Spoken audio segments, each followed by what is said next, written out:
बोलो जयकारा बोल मेरे श्री गुरु महाराज की जय। श्री नंगली निवासी भगवान की जय। श्री परमहंस दयाल जी महाराज की जय। श्री नंगल विहालन भगवान की जय। श्री परम गुरु भगवान की जय।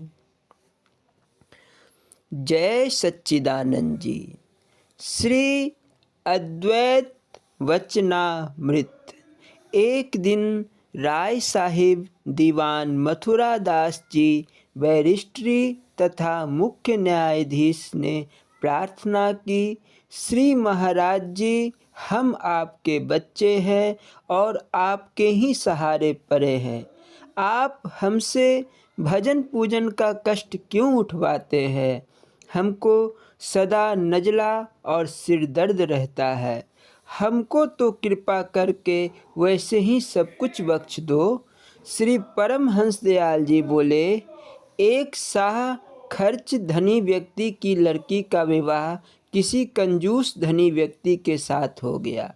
यह लड़की अपने पिता के घर खूब खर्च करती थी। ससुराल में जाकर खाने पीने की वस्तु तक संयम से मिलने लगी।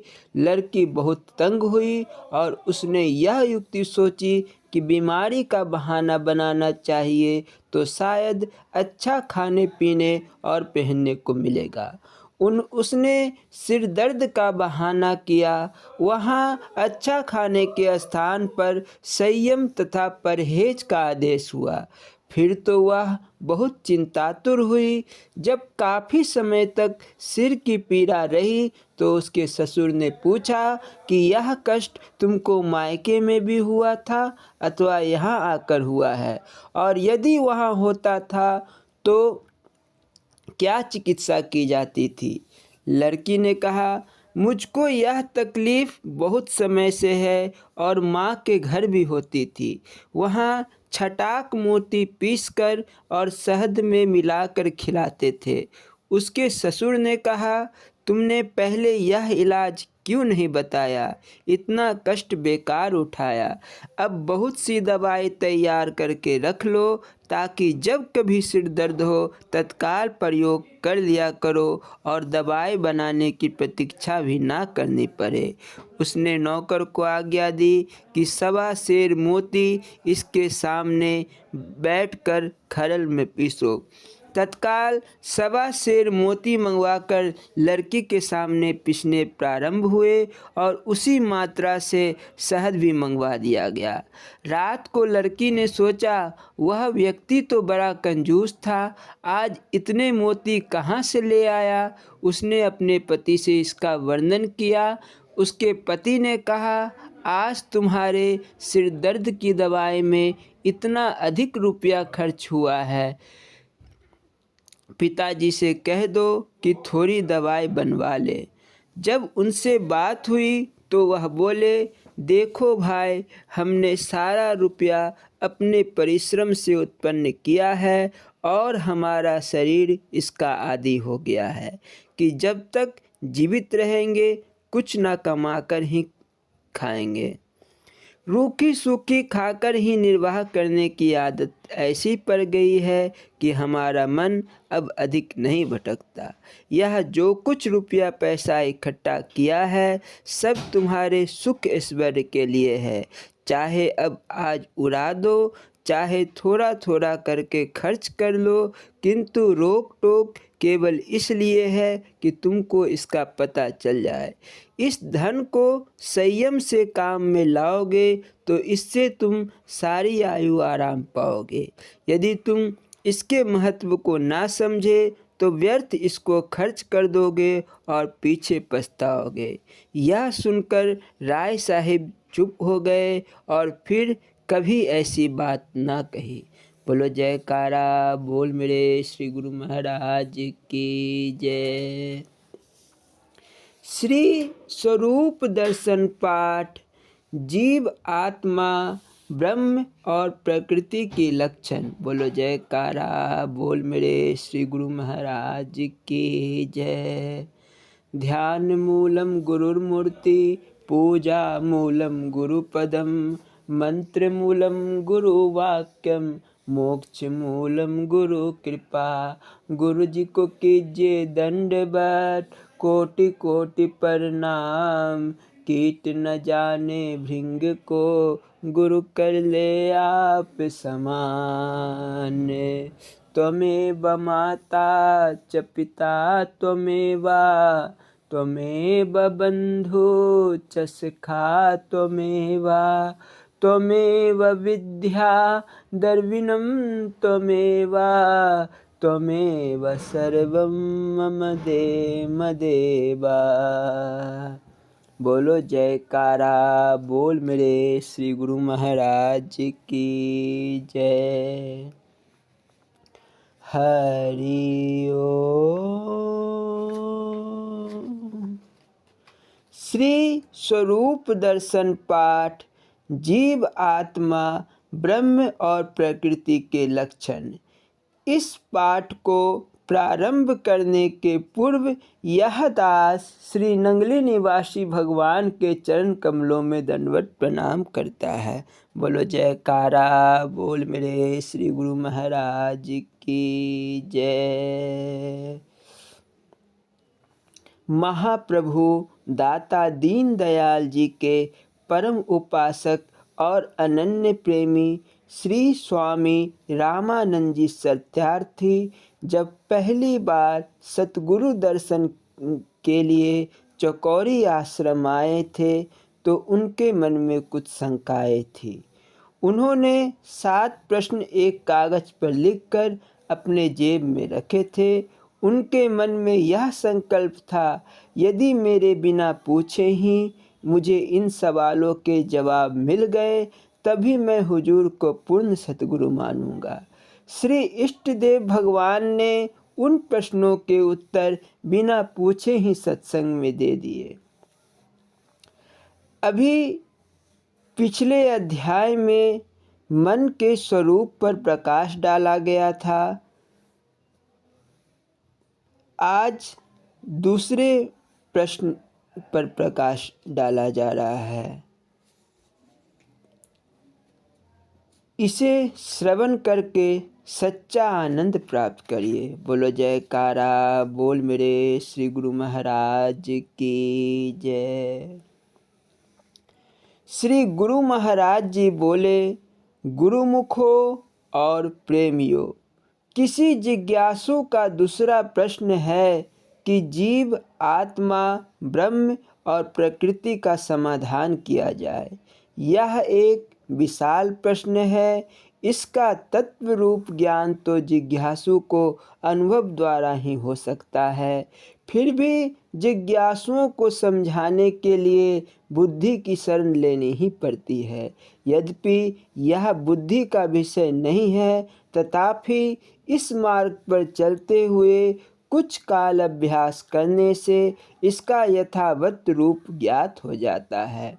मन पिंड देश में आसक्त हुआ पिंडी मन है और विषय वासना के त्याग से ब्रह्मांड देश का गामी होकर ब्रह्मांडी मन कहलाता है। ठीक इसी प्रकार जीव की भी दशा है।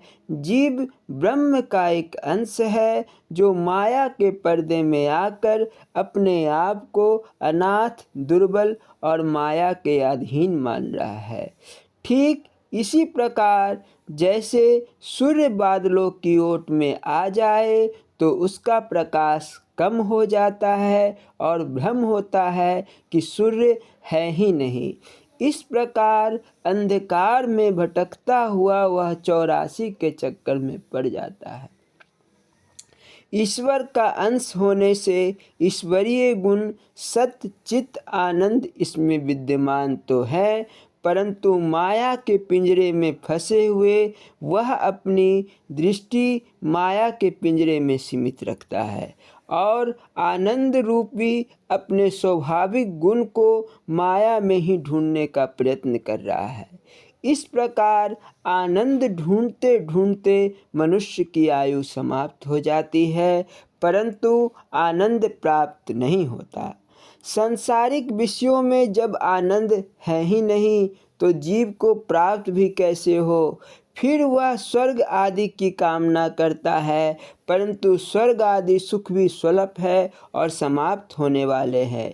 इस प्रकार जीव इसी चक्कर में पड़ा हुआ अपने स्वाभाविक गुण को ढूंढता है। माया के संबंध के कारण यह अल्पज्ञ है। अल्पज्ञ मंद बुद्धि को कहते हैं, और जब यह माया के पर्दे को फाड़ कर फेंक देता है तो अपने तत्व रूप वास्तविकता में मिल जाता है।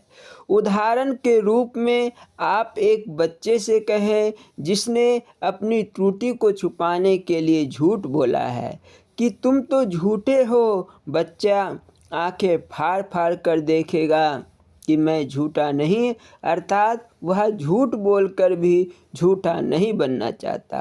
यह झूठ इसका माया के संबंध के कारण था। यद्यपि वेद शास्त्र में कहा गया है कि रूपेण ज्ञानम मुक्तिम, अर्थात ज्ञान के बिना मुक्ति होती, तो भी आपको मानना पड़ेगा कि ज्ञान प्राप्त करना जीव का कर्तव्य है। यदि इसमें अज्ञानता ना होती तो ज्ञान प्राप्त करने की क्या आवश्यकता थी। भूले हुए को सच्चे मार्ग की आवश्यकता होती है। यह जीव माया के चक्कर में पड़कर अपने मार्ग को भूल गया है। इसी भूले हुए जीव को संज्ञा दी है। जैसे एक बच्चा अपने को अज्ञानता के कारण अग्नि में हाथ डाल देता है और उसका हाथ जल जाता है। अग्नि के फलस्वरूप जलना तो प्राप्त हो गया, परंतु यह बात उसने अपनी अज्ञानता के कारण ही और उस ज्ञान का न होने से उसने दुख पाया। इसी प्रकार यह जीव भी अपनी अज्ञानता के कारण दुख सुख को भोगता है। इसीलिए वह जन्म मरण अथवा कर्म बंधन की फांस में फंसा हुआ है। जब इसको ज्ञान हो जाता है मैं क्या हूँ, कौन हूँ, किस मार्ग पर चल रहा हूँ, उसे सत्य असत्य का निर्णय हो जाता है। तो वह कोई कार्य ऐसा नहीं करता जिससे उसको कष्ट हो। ठीक इसी प्रकार जीव चक्कर में उस समय तक पड़ रहा है जब तक उसके आत्मज्ञान की प्राप्ति नहीं होती। जब भी उसे आत्मज्ञान हो गया और उसे ज्ञात हो गया कि मैं ब्रह्मा की अंश हूँ, तब उसी समय माया के पर्दे फाड़ कर सत्य रूप का हो जाएगा।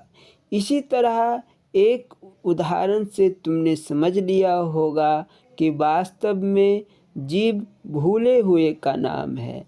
जब भूल निकल गई तब जीव ना रहा। यह तो आत्मा के इस अंश का जो माया में लिप्त था अवस्था का नाम था। उसका कोई अलग अस्तित्व ना था। बच्चा ज्यों ज्यों बड़ा होता है बुद्धिमान होता जाता है। ठीक इसी प्रकार ज्ञान और अज्ञान की दशा में जीव और आत्मा का भेद है। जब युवक हो गया तो बच्चा ना रहा। जब माया का पर्दा उठा तो वही सर्वज्ञ आत्मा है और जन्म मरण से मुक्त है। जैसे गीता में लिखा है, ममैव वांसो जीवलोके जीवभूता सनातना। जीव कभी ईश्वर कृपा से मलिन माया में निकला तो शुद्ध माया में फंस गया। तब वह स्वर्गादि लोकों की कामना करने लगा और उन्हें प्राप्त करने के लिए कर्म चक्कर में पड़ गया। इसी प्रकार त्रिगुणात्मक माया के में चक्कर लगाता हुआ स्वर्ग से पृथ्वी लोक और पृथ्वी से अन्य लोकांतरों में जाता रहा। परंतु सद्गुरु कृपा से जब इसको ज्ञान की प्राप्ति हुई तो कुछ काल प्रयत्न अभ्यास से इसने अपने आप को पहचाना और फिर पता चला कि मैं तो शुद्ध सच्चित आनंद स्वरूप आत्मा हूँ। अब तुमने जीव के रूप को समझ लिया होगा। जीव और आत्मा के बीच त्रिगुणीमय माया का पर्दा है। जीव माया के बस में हुआ और अपने आप को कर्ता भोक्ता मानता है। यह अपने सुख की खोज में दिन रात लीन है। अपने इसी संकल्प से शरीर को धारण करता है। पुण्य करने से स्वर्ग आदि लोकों में जाता है और जब पुण्य क्षीण हो जाते हैं तो फिर मृत्यु लोक में आ जाता है, अथवा पाप करने से नीच योनियों में आ जाता है।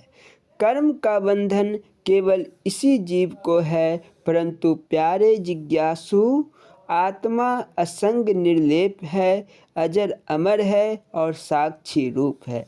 वह केवल जीव के कर्मों को देखती जा रही है और अडोल, निश्चल तथा असंग रूप से इसी शरीर में विद्यमान है, क्योंकि वह सर्वव्यापक है और कर्म बंधन से मुक्त है।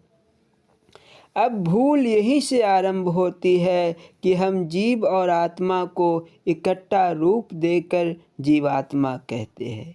यदि हम इसे जीवात्मा कह दे अथवा एक ही समझ ले तो हमें प्रतीत होता है कि यह मरण धर्म है, सुख दुख का भोगता है। और यदि आप इन दोनों को पृथक पृथक रूप में समझ ले तो आत्मा के अजर अमर होने और जीव के मरण धर्मा होने में कोई संशय नहीं रह जाता।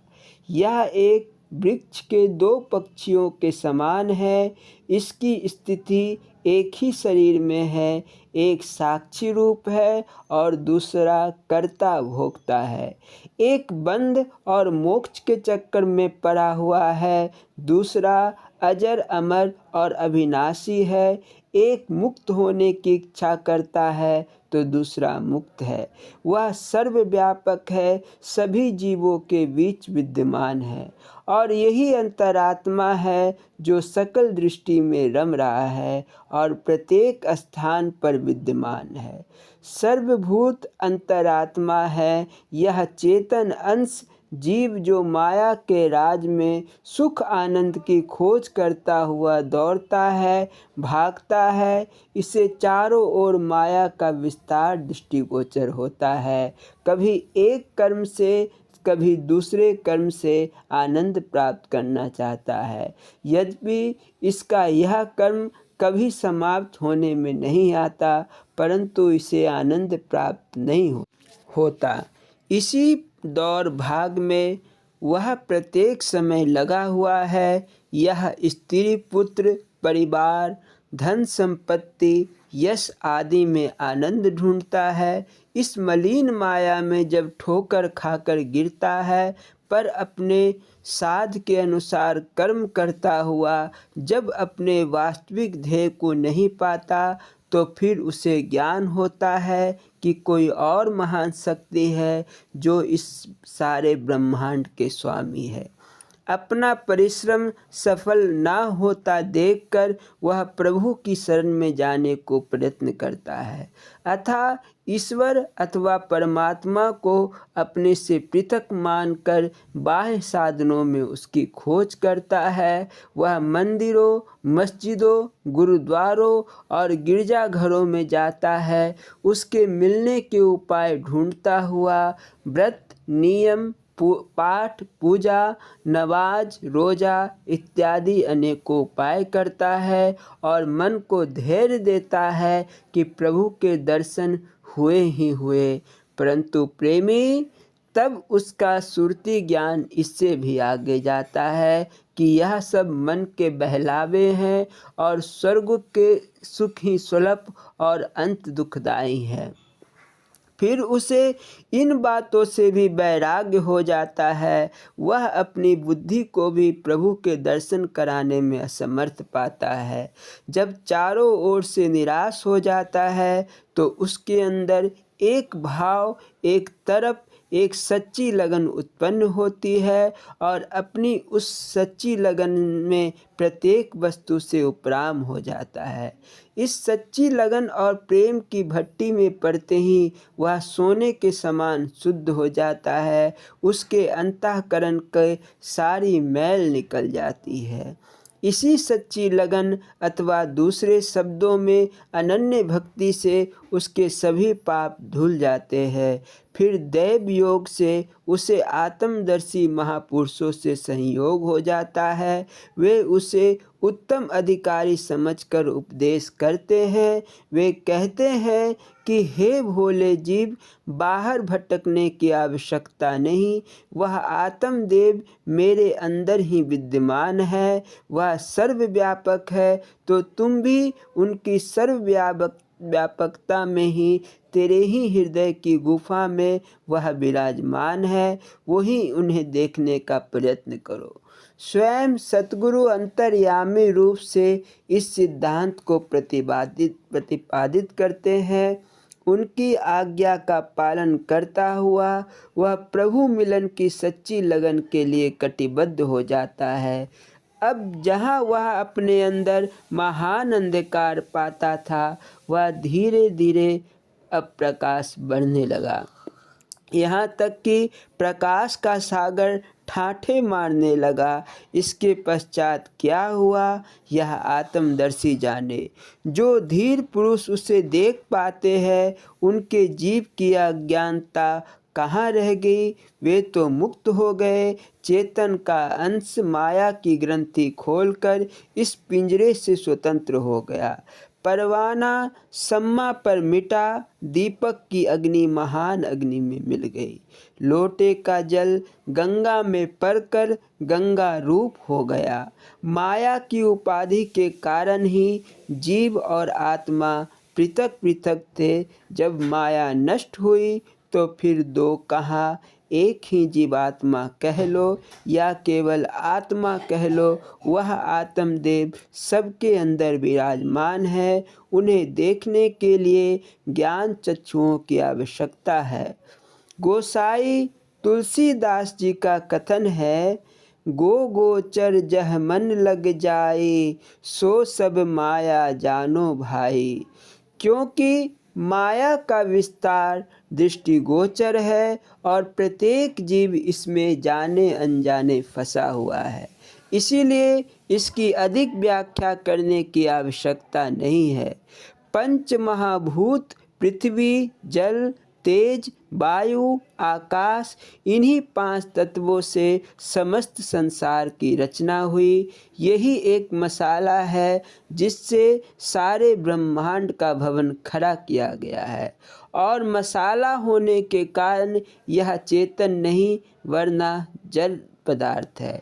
इसी जड़ प्रकृति का यह शरीर भी है। इसके अंदर आदि अविनाशी परमात्मा देव विराजमान है, जिसकी सत्ता से यह चेतन भासता है। इसी प्रकार अखिल ब्रह्मांड, चांद, सूर्य, तारे, भूमि, नक्षत्र आदि इसी प्रकृति से प्रकट होते हैं। किसी में किसी तत्व का अंश अधिक है तो किसी में कम। उदाहरण के रूप में सूर्य में तेज तत्व अधिक है तो चंद्रमा में जल तत्व अधिक है। वेदांत वाक्यों का कथन है कि सहस्त्र युग पर्यंत ब्रह्मा का एक दिन और इतनी ही उसकी एक रात का प्रमाण मान लो। दिन होने में समस्त व्याप्तमान दृश्यमान पदार्थ उत्पन्न होते हैं और रात्रि पड़ने में सब ब्रह्मांड उस महान अव्यक्त ब्रह्म में जो बीज रूप है लय हो जाता है। इसी प्रकार यह सारा ब्रह्मांड, जिसमें कहीं सूर्य मंडल और अंतर्गत सृष्टियां हैं, इस महान अव्यक्त ब्रह्म अकाल पुरुष में बार बार उत्पन्न होता है और लीन होता रहता है। वही अकाल पुरुष ब्रह्म सबका बीज रूप स्रोत है, जो प्रत्येक वस्तु के नाश होने पर भी नष्ट नहीं होता। सत्य सनातन धर्म और आदि रूप है, वहाँ काल की कमता नहीं। वह समय के बंधन से बाहर है और अपने स्वरूप में स्थित है। मन वाणी से परे है, उपमा रहित है और कालों का भी महाकाल है।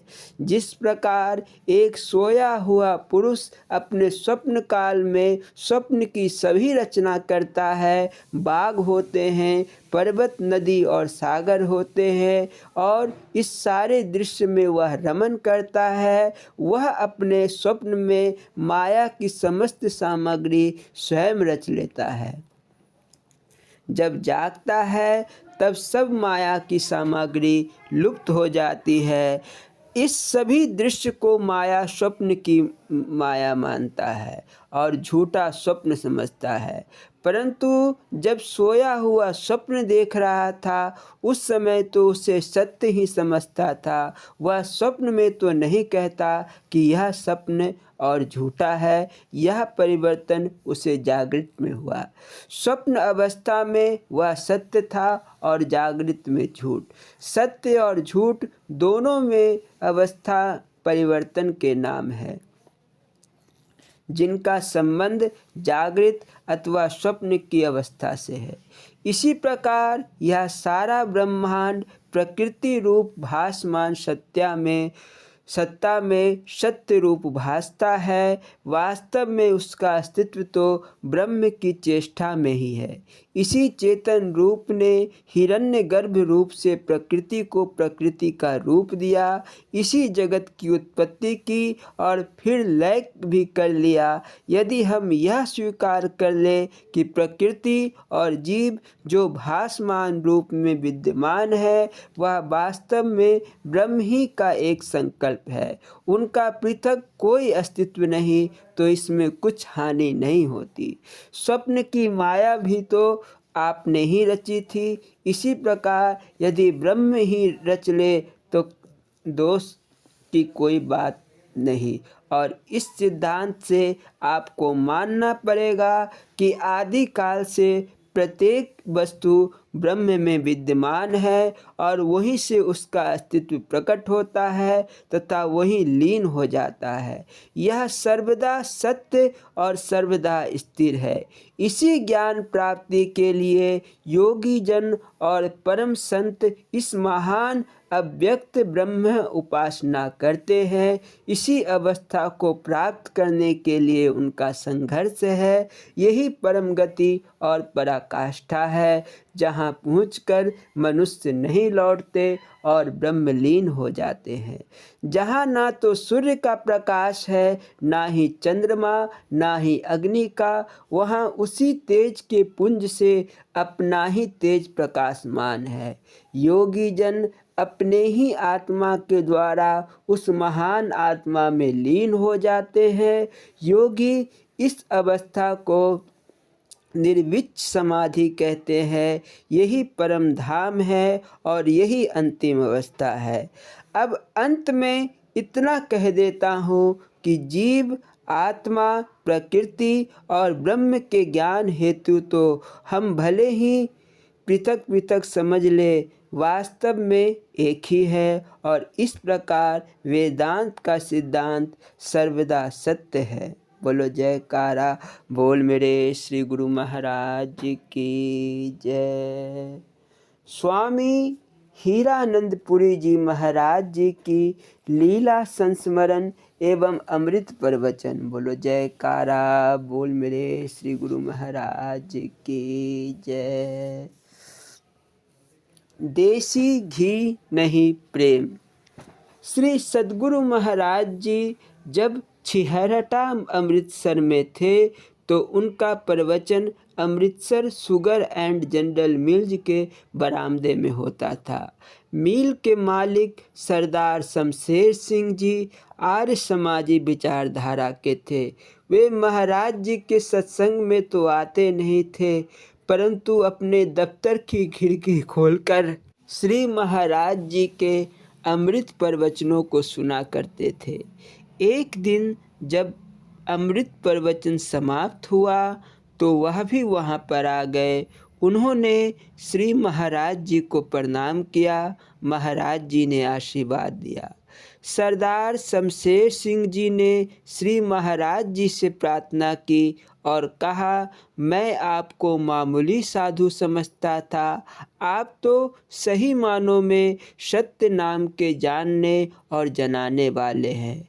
आप सच्चे योगी हैं, महापुरुष हैं, सद्ज्ञानी हैं।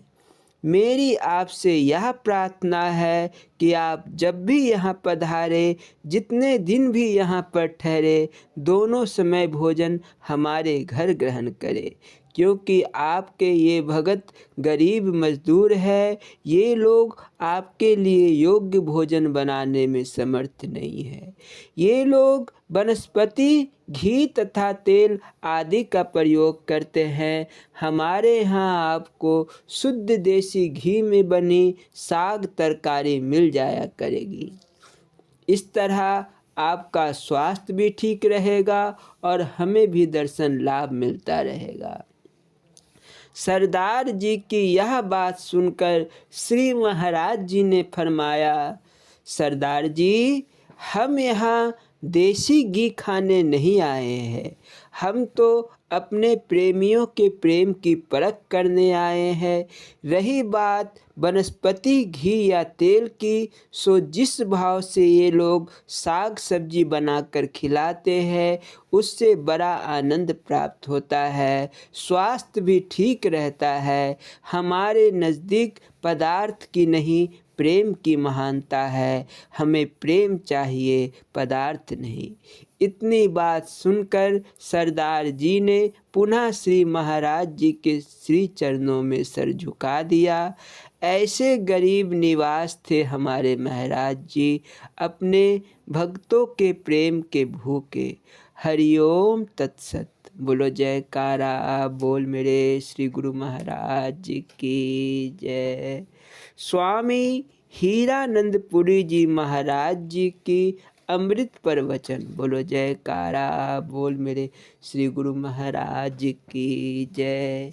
यह प्रवचन प्रारंभ करने के पूर्व यह दास स्वामी हीरानंदपुरी जी महाराज जी के चरण कमलों में दंडवत प्रणाम करता है। बोलो जयकारा बोल मेरे श्री गुरु महाराज जी की जय।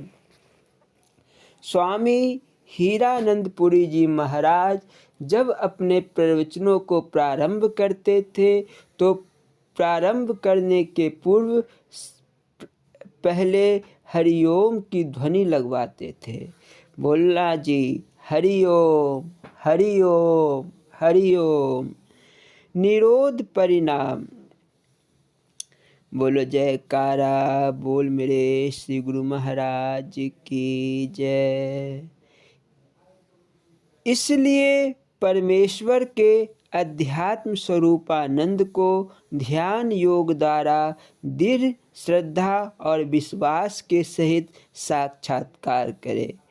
आगे वेदांत में देखिए। वेदांत शास्त्र शारीरिक सूत्र अध्याय 3 पद 2 मंत्र 24 में कहा है कि सूत्र अपि सराघने प्रत्यक्षानुमानभ्यवाम, अर्थात सूत्र के अपि शब्द का चर्थ यहाँ भास्कर लिखते हैं। पूर्वले तद व्यक्त महि 24 में सूत्र में ब्रह्म को अव्यक्त अतीन्द्रिय कहा है। इससे सदा जाग्र ददादि अवस्था में प्रत्यक्ष नहीं होता। अपि कहिए च पुनः सनातन काल में समस्त प्रपंच से रहित अव्यक्त प्रकृत आत्मा को योगी जन साक्षात करते हैं। भक्ति ध्यान प्राणिधानिदिकों का अनुष्ठान संधान पद का अर्थ है भक्ति सहित श्रद्धा सहित ध्यान लगाकर अपने चित्त में सुच्चतम आत्मा का समाधि अति स्थापन करना। प्राणिधान पद का अर्थ है भक्ति सहित ध्यान अवस्था में एकाक्षर मंत्र का मानस जप नमस्कार। आदि पद का अर्थ जानना ऐसे सराधन काल में अर्थात श्रद्धा सहित ध्यान अवस्था में प्राणी धनादि काल में योगी जन आत्मा को साक्षात्कार करते हैं। अन्य सांख्येन योगेन ध्यान द्वारा पश्यन्ति महाभारत में है, अर्थात इस नील टका में सांख्य रूप से भी ध्यान योग द्वारा ही आत्म साक्षात्कार कहा है और कर्म योग, सांख्य योग, ध्यान योग इन साधन त्रय का क्रम समुच्चय स्पष्ट कथन किया है। महाभारत पर्व 12 अध्याय 23 मंत्र 1 में कहा है शास्त्राचार्योपदेशजम परोक्ष ज्ञाना रूपबलभम संसार समुद्र तरना साधनम गृहीत्वा धीरो ध्यानवाना आत्मना शांति मोक्ष हेतु ज्ञान मेवाश्रयत। अर्थात संसार समुद्र से तरने का साधन शास्त्र से और गुरु उपदेश से जाने। परोक्ष ज्ञान रूप बेरे को ग्रहण करके ध्यानी पुरुष मन की शांति रूप मोक्ष के हेतु ज्ञान को ही ग्रहण करे, अर्थात शास्त्र विचार और गुरु उपदेश से परोक्ष ज्ञान को संपादन करके ध्यानवान हुआ पुरुष मोक्ष का हेतु मन की शांति समाधि रूप अपरोक्ष ज्ञान में निष्ठा वाला स्थिति वाला होता है। जब तक मनादि इंद्रियां उलटकर बुद्धि की ओर नहीं झुकती और बुद्धि आत्मा की ओर तथा आत्मा परमात्मा की ओर अग्रसर नहीं होता, तब तक ईश्वरात्मा का साक्षात्कार नहीं हो सकता, क्योंकि ईश्वरात्म दर्शन बहिर्मुखी इंद्रियों के द्वारा नहीं हो सकता है। इसलिए कि मुख, नेत्र, श्रोत्रादि इंद्रियां शब्द स्पर्श रूप रसादि ब्रह्म पदार्थों को विषय करने वाली स्वयं भू परमात्मा ने रची है। इन इंद्रियों के बहिर्मुख होने से ब्रह्म शब्द स्पर्श रूप रसादि को इंद्रियों द्वारा जीव प्रत्यक्ष करता है, परंतु हृदय में बसे हुए परमात्मा को इंद्रियों द्वारा प्रत्यक्ष नहीं कर सकता, क्योंकि ईश्वरात्मा सर्व अनात्म पदार्थों से ढका हुआ है। भगवान ने गीता में कहा है कि योग माया समावृतम। इसीलिए हे अर्जुन, मैं लौकिक चक्षुओं से देखने को प्रत्यक्ष नहीं हो सकता। यह चक्षु शब्द सर्व इंद्रियों को उपलक्षण है और मन भी इंद्रियां ही है। गीता में भगवान ने अर्जुन को कहा कि इंद्रियाना मनाश्चास्चामि, इंद्रियों में मन मैं हूँ, अर्थात सर्व इंद्रियों का प्रधान मन है, क्योंकि मन की गति के अधीन ही श्रोतादि इंद्रियों की गति है। इसीलिए सत्संग के समय मन के अनियंत्र चले जाने से श्रोतादि इंद्रियों से कथा श्रवण आदि नहीं हो सकती। इसीलिए जिस प्रकार मन की चंचलता ना होने से अन्य इंद्रियों में भी चंचलता नहीं होता, उसी प्रकार मन के सर्व विषय भोगों से निरोध होकर अंतर्मुख हुए बिना अन्य इंद्रियों का निरोध भी नहीं हो सकता। इसीलिए जिस ध्यानी पुरुष ने मन, श्रोत्र, चक्षु आदि सर्व इंद्रियों को शब्दादि विषयों में भली प्रकार रोककर परमात्मा के ध्यान में एकाग्र किया है, अर्थात स्थिर किया है, सो कोई एक दुर्लभ धीर पुरुष मोक्ष को चाहता हुआ ईश्वर आत्मा को साक्षात करता है। अर्थात सत्वगुणी वृत्ति द्वारा शास्त्र विहित निष्काम कर्मों की निर्मलता से विशुद्ध अंतःकरण वाला पुरुष परमेश्वर के साक्षात्कार के योग्य होता है। उस ईश्वरात्म साक्षात्कार का ध्यान करता हुआ पुरुष उस ब्रह्म निर्वाणानंद को प्राप्त हो जाता है। स्मृति में भी कहा है कि जिन्होंने निद्रा और प्राण वायु को जीता है सो संतोषी निरुद्ध इंद्रियों वाले योग करते हैं। योगी जिस ज्योति स्वरूप आत्मा को साक्षात्कार करते हैं उस आत्मा को नमस्कार है। यदि कहो कि पर ब्रह्म घट घट में है तो सर्व मनुष्य मात्र को प्रत्यक्ष क्यों नहीं होता, तो इसका उत्तर तैश सूत्र में कहा है कि उस पर ब्रह्म को अव्यक्त अतीन्द्रिय श्रुति कहती है, अर्थात अतीन्द्रिय है। इससे सर्व जीवों को जागरादि अवस्था में प्रत्यक्ष नहीं होता और 24वें सूत्र से संधान काल में योगी जन प्रत्यक्ष करते हैं।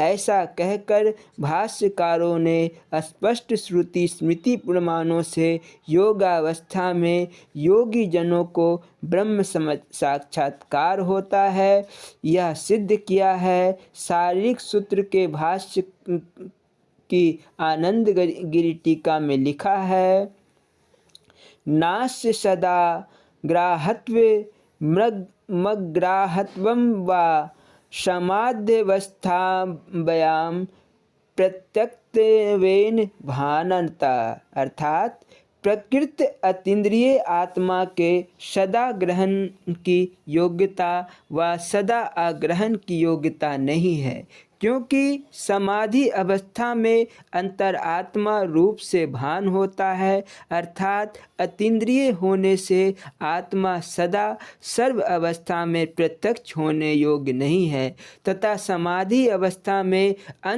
अंतरात्म रूप से भान होने से आत्मा सदा सर्व अवस्था में न प्रत्यक्ष होने योग्य भी नहीं है। यहाँ स्पष्ट शब्दों में अन्य सर्व अवस्थाओं में आत्म साक्षात्कार का निषेध करके समाधि अवस्था में ही आत्म साक्षात्कार का प्रतिपादन किया है। महर्षि गौतम रचित न्याय शास्त्र अध्याय 4 अनहिक 2 सूत्र 39 में भी कहा है, समाधि विशेषाभ्यासाता, समाधि विशेष के अभ्यास से आत्म तत्व का साक्षात्कार होता है। ध्यानावस्थिति तद्गतेन मनसा पश्यन्ति योगिनो, उस ईश्वरात्म देव के ध्यान में स्थित मन से योगी जन जिस देव को साक्षात करते हैं उस ईश्वरात्मा को हम नमस्कार करते हैं। याज्ञवल्क्य स्मृति अध्याय 118 में कभी कहा है, इज्याचार दमा हिंसा दान स्वाध्याय कर्म नामा अयंतु परमो धर्मो मेधोगेनात्म दर्शनम। यज्ञ स्नानादि आचार इंद्रियों का निरोध रूप दम अहिंसा दान वेदाध्ययन इत्यादि कर्मों में यह परम धर्म है जो कि योग से आत्म साक्षात्कार हो जाता है। मनुस्मृति अध्याय 6 मंत्र 79 में भी कहा है कि प्रियेषु स्वेषु सुकृतमप्रियेषु च दुष्कृतं विसृज्य ध्यान योगेन ब्रह्माभ्योति सनातनम।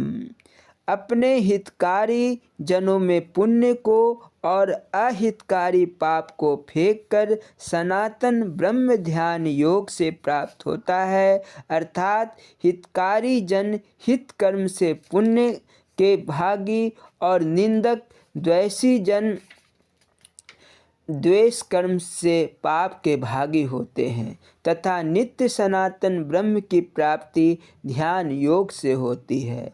महाभारत पर्व 12 अध्याय 326 मंत्र 32 में भी कहा है कि ज्योति रात्मनि नान्यत्र सर्वजंतुषु तत्समः स्वयं च शक्येत द्रष्टुम सुसमाहित चेतसा।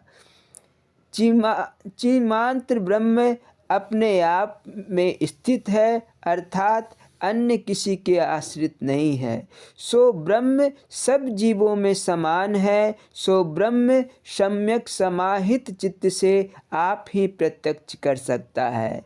विवेक चूड़ामणि में भी श्री भास्कर जी ने कहा है कि अपने वृद्धों को पृथ्वी में दबा हुआ जो निधि है, उसके अज्ञाता पुरुष को प्रथमता के ज्ञाता यथार्थ वक्ता का अर्थात जो वर्णन करे कि यहाँ निधि दबा हुआ है, ऐसा कथन श्रवण करके फिर उस पृथ्वी को खोदकर निधि के ऊपर जो शिलादि हो उसको उठाना और फिर उस निधि को ग्रहण करना, जैसे कर्म से वह निधि प्राप्त होता है। इन उपायों के बिना शब्दों कर ही वह छिपा हुआ निधि बाहर नहीं निकल सकता है। आगे विवेक चूड़ामणि मंत्र 65 में कहा है कि तद्वद् ब्रह्म विदोपदेश मनना ध्यानादि निर्लभ्यते माया कार्य तिरोहितम स्वमलम तत्वम नर्दु युक्त भी। अर्थात वैसे ही माया के कार्यों से छिपा हुआ जो अपना निर्मल आत्म तत्व है, सो प्रथम ब्रह्मवेता के किए हुए आत्म उपदेश को मन बुद्धि चित्त एकाग्र कर श्रवण करे। फिर मनन ध्यान आदि शब्द का अर्थ समाधि के उपायों कर आत्म तत्व प्राप्त होता है, दुराग्रह और युक्तियों से प्राप्त नहीं होता। विवेक चूड़ामणि के मंत्र 46 में भी कहा है कि श्रद्धा भक्ति ध्यान योन मुमुक्षो मुक्ते हेतुन्त्वक्ति साक्षात कुतेरगी। अर्थात मुमुक्षु जनों को श्रद्धा भक्ति ध्यान योग यह कर्म मुक्ति के हेतु साक्षात वेदवाणी कहती है। स्वामी जी मुक्ति का मार्ग ध्यान योग ही कहते हैं। ओम शांति शांति शांति ही। बोलो जयकारा बोल मेरे श्री गुरु महाराज की जय। स्वामी परम ज्ञानानंद पुरी जी महाराज जी की लीला संस्मरण एवं अमृत प्रवचन। बोलो जयकारा बोल मेरे श्री गुरु महाराज की जय।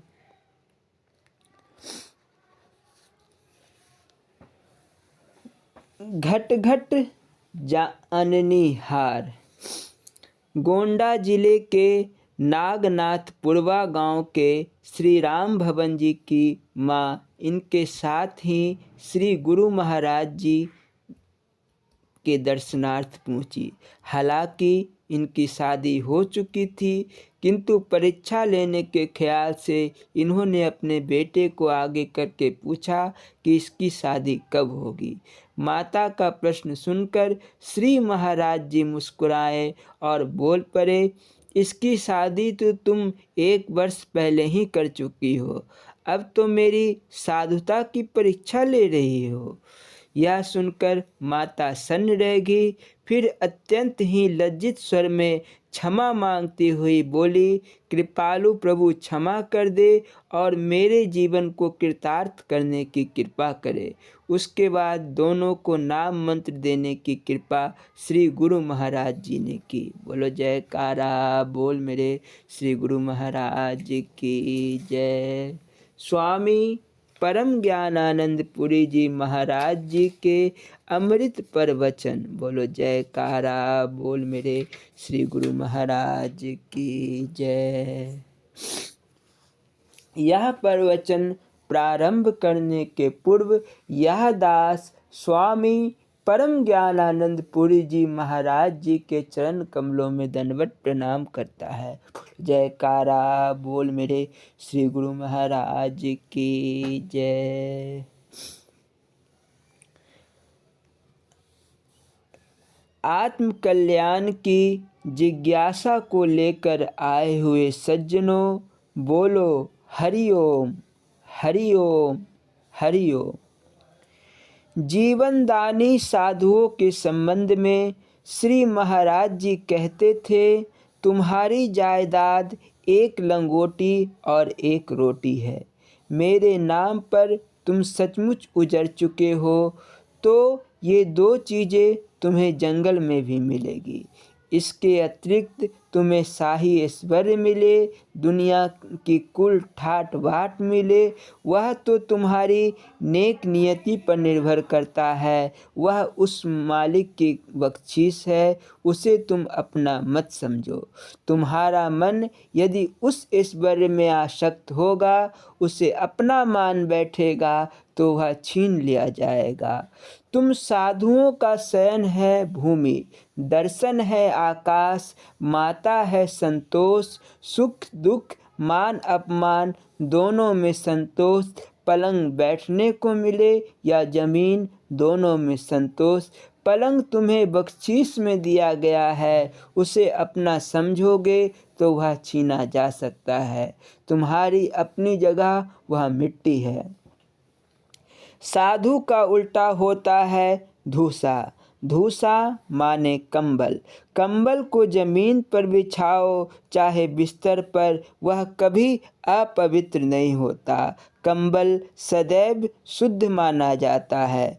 उसी तरह तुम्हारा भी जीवन होना चाहिए, तब साधुता निभेगी। तुम्हारा मन हर हाल में प्रसन्न रहे, सुख में दुख में, हानि में लाभ में, मान में अपमान में, ऐश्वर्य में गरीबी में। अगर तुम नेक नियति से काम करो तो कुल दुनिया तुम्हारे लिए है। पिता की संपत्ति पुत्र की ही तो होती है। यदि सचमुच भगवान के बन जाओगे तो यह कुल दुनिया तुम्हारी होगी। पिताजी की बात भी नहीं मानी और दावेदार बनो उसकी जायदाद का, ऐसा नहीं होगा। बायकॉट कर दिए जाओगे। पिता की आज्ञा में चलोगे, उनकी बात मानकर चलोगे तो स्वभावतः ही उनकी जायदाद तुम्हारी हो जाएगी। दुनिया का कुल ऐश्वर्य तुम्हारा ही है। इस कथन के अनुरूप जितनी कमी है वह तुम्हारी निष्ठा की कमी की वजह से है। उस कमी को दूर करो। बंदा मौज न पाबहि, चूक चाकरी माहे। तुम स्वयं अपने कर्मों को सबसे अच्छी तरह जानते हो। दुनिया में पर्दा किया जाता है, कपड़े पहने जाते हैं, आदमी स्वयं अपने अंग तो देखता ही है। हर कोई अपने आप में नंगा है। पर्दा तो सिर्फ दुनिया के लिए किया जाता है। उसी प्रकार अपनी कमियों को तुम जानते हो, उन्हें दूर कर दो और देवता बन जाओ। कमियों ने ही तो तुम्हारा जीवन दुखमय बना दिया है। पहले तो तुम अपनी कमी को कमी मानने को ही तैयार नहीं, इसीलिए अपनी कमी को कमी मानो। ऐसा यदि नहीं करते तो स्वयं अपने साथ विश्वासघात कर रहे हो।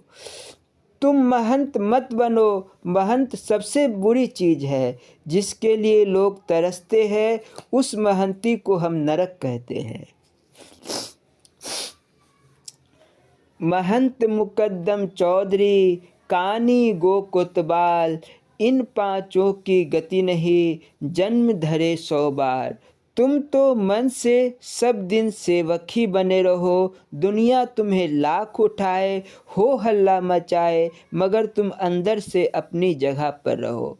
तुम स्वयं गुरु मत बनो। तुम्हारा गुरु तो यही चश्मे वाला बना रहे।